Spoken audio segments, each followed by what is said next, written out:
Ok, ben nous revoilà, une semaine plus tard, mais aujourd'hui on change de sauce. On va faire la vidéo, je vais faire la vidéo en français.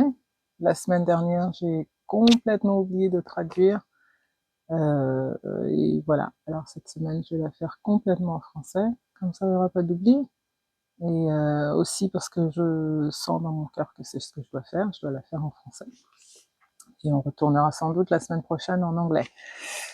La vidéo est pour nous encourager à continuer à prier. Mais cette semaine, j'ai un sujet sur le cœur euh, que j'aimerais adresser. Et, on va commencer dans Éphésiens 6, verset 12. C'est un sujet très connu qui dit que car nous n'avons pas à lutter contre la chair et le sang, mais contre les dominations, contre les autorités, contre les princes de ce monde de ténèbres, contre les esprits méchants dans les lieux célestes. Et dans le verset 13, ça continue, qui nous parle des armes spirituelles du chrétien. Et la prière qu'on s'unit pour faire, en fait, le Seigneur ne nous appelle pas à faire un combat physique, mais c'est un combat sur nos genoux, un combat dans la prière. Parce que nos armes ne sont pas des armes physiques, hein. Nos ennemis ne sont pas des personnes ou des personnages. Nos ennemis sont les esprits méchants, les autorités et les princes de ce monde des ténèbres. Et c'est là que Dieu aimerait que nous mettons nos forces. Et en fait, ce n'est pas une chose difficile qu'il nous demande de faire. Nous n'avons pas à tous aller à Haïti ou même envoyer de l'argent ou quoi que ce soit, non. C'est juste déjà dans nos vies de prière, d'insérer cette prière dans nos prières déjà personnelles, qui n'est pas difficile. Mais la plupart de nous ne la faisons pas. Alors, j'aimerais toucher quelques points là-dessus. C'est que Dieu nous demande à ne pas avoir la mauvaise fierté de Naaman. Si vous vous souvenez, dans 2 Rois 5, verset 13, nous avons Naaman qui est un lépreux et qui doit aller chez le prophète. Et le prophète lui demande de se plonger 7 fois dans la rivière du Jourdain. Et Naaman dit qu'il ne veut pas le faire, parce que c'est bête. Mais dans le verset 13, ses serviteurs l'exhortent et lui demandent, mais pourquoi pas faire une chose aussi simple?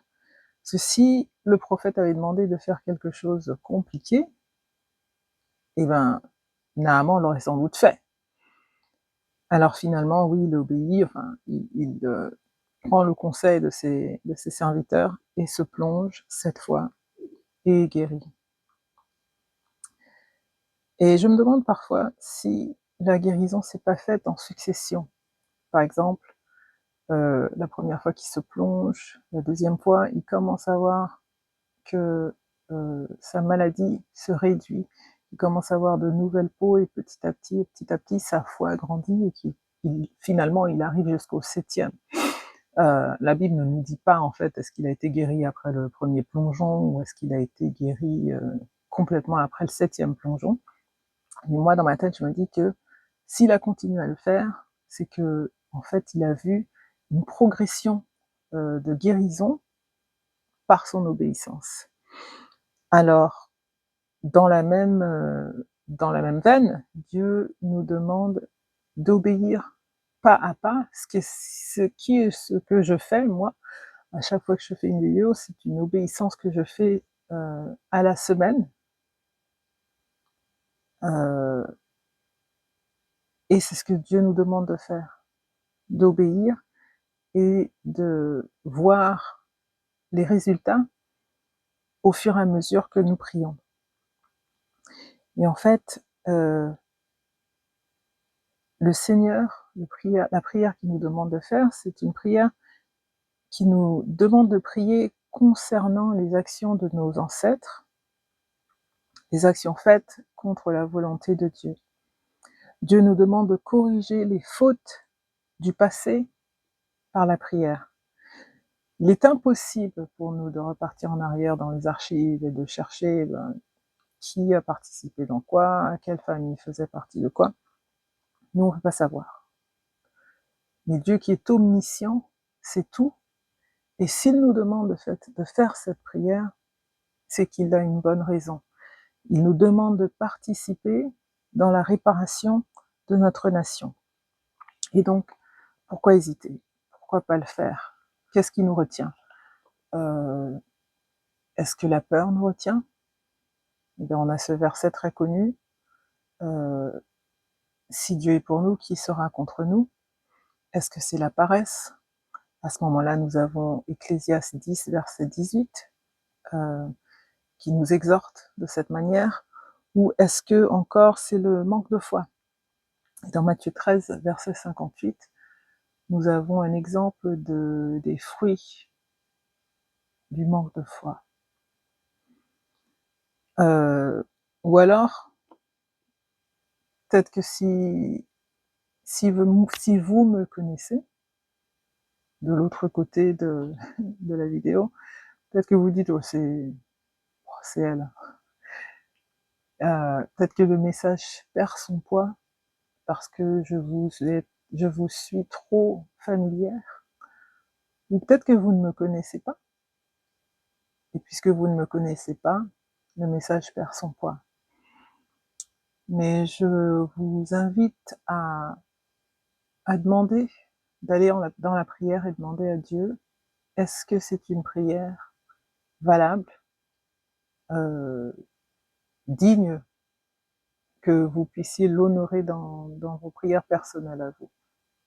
Et je suis confiante que le Seigneur vous répondra et qu'il affirmera en effet que c'est une prière qu'il demande aux Haïtiens de faire. Parce que ce message ne vient pas de moi,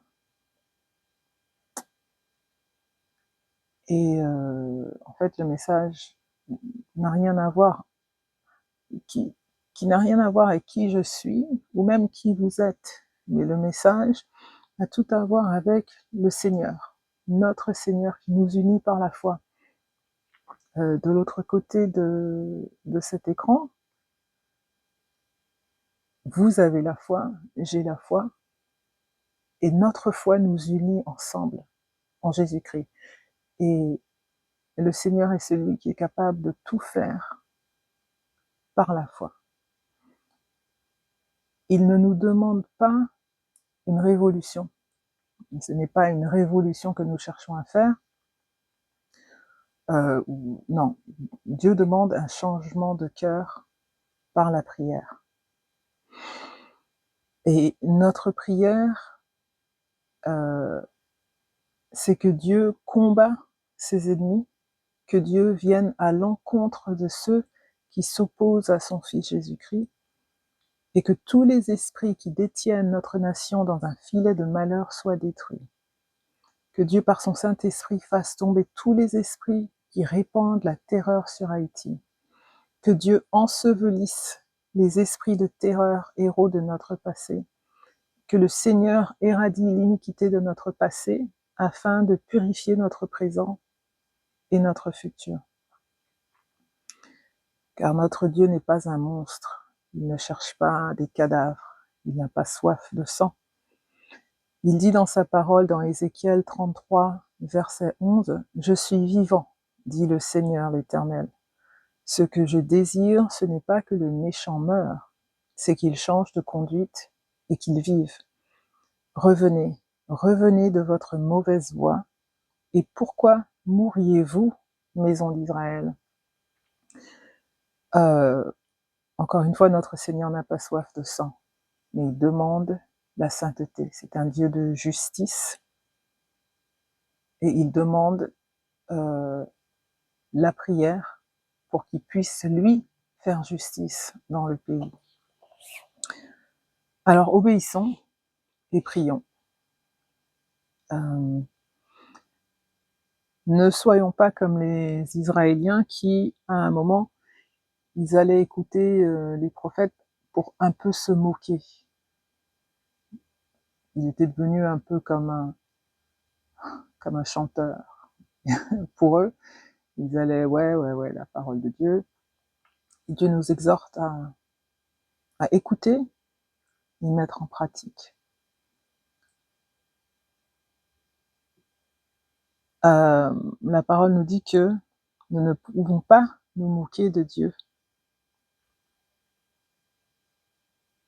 Je vous laisse découvrir le reste de ce verset.